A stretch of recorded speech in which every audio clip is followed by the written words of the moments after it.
Breaking news.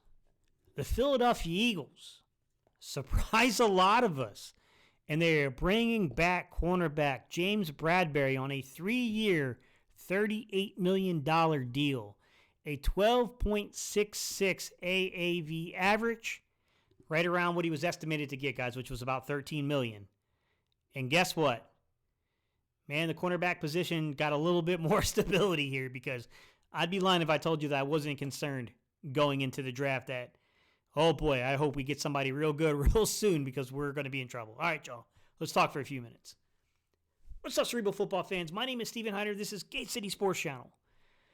This is a move that I thought could potentially happen, but I'll be honest, and I will not do the revisionist history on y'all. I would be lying if I said that I was like really, really confident in this happening. I wasn't. I personally was not overly confident that James Bradberry would be back. But I got to tell you, man, you guys have, if you've been rocking with me since like 2020 when James Bradberry first hit free agency from the Panthers, then you guys know that I've been kind of a James Bradberry guy for quite some time. It's really tough to say how this is going to impact the draft strategy. I still think that even if you bring back Darius Slay, even with James Bradberry still being in the fold, and now you know you got your starters for the 2023 NFL season, I still think you got to be a little more cognizant of the future. You know, these are not, 2 to 3 year down the road solutions. They're just not. They're really and honestly not. You have to have better solutions than that. And I think that we've been getting by for so long by kind of like pushing this decision date down and down and down to the point to where I had a video that I had to basically, I had to stop. I'm going to have to re-edit it and come up with different concepts to explain, some things, because the moves are now different. We're not looking at Zach McPherson as a potential outside corner that's going to be starting. So, I mean, it really kind of changes the scope and the focus of that video I was originally going to put up. But I would be, I'm at a lack of words to say how excited I am that James Bradberry is rejoining the Philadelphia Eagles. This is a guy that I think still has a lot to prove, man. Boy, he took the brunt of a lot of the trash talk, man. From Juju Smith-Schuster sending out some, incendiary, let's just call it, Valentine's Day kind of chuckle, to, a lot of the 49er players speaking out and specifically trying to go at James Bradberry. This is a guy that I think fits these type of systems and these type of schemes really well, where you're going to play these match kind of quarter concepts and these like cover 6s and cover 8 type concepts, even cover 7. You're going to run a lot of split field and you're going to run a lot of like quarters concepts.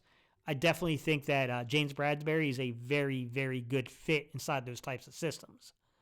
So, am I excited? Yes. But I'm not going to lie to you guys.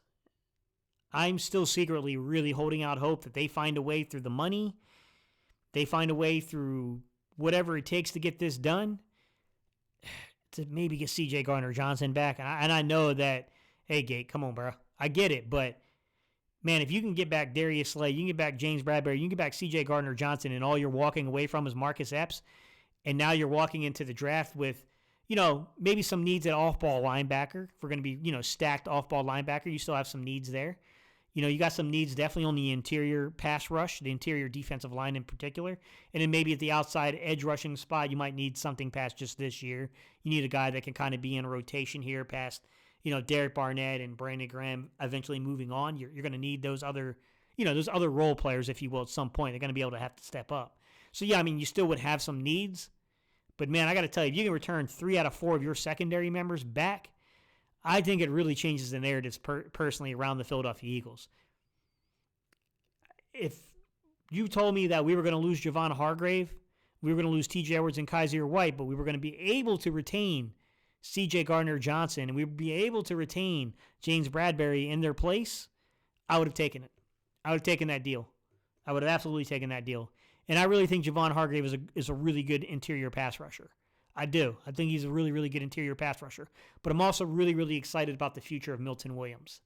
And I think that some analysts are maybe being even slightly disrespectful of what Milton Williams' long-term projection could be as a player.